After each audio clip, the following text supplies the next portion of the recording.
નમસ્કાર, આપ જોઈ રહ્યા છો ન્યૂ ભારત ન્યૂઝ અને હું છું ધ્રુવી।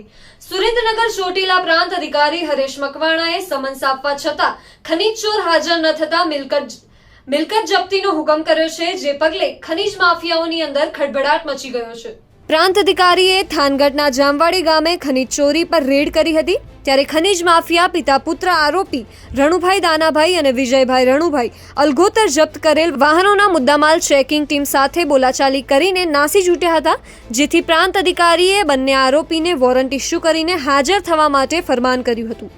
છતાં આરોપીઓ નાસ્તા ફરતા હોય પ્રાંત અધિકારીએ બંને આરોપીની મિલકત જપ્તીનો હુકમ કર્યો છે, તેમજ જ્યાં સુધી મિલકત જપ્ત ન થાય ત્યાં સુધી જવાબદારી ગામના તલાટીની રહેશે અને તેમને દેખરેખ માટે હુકમ કર્યો હતો। ખનીજ માફિયાઓની મિલકત જપ્તીનો હુકમ થતા ખનીજ માફિયાઓમાં ફફડાટ ફેલાયો છે।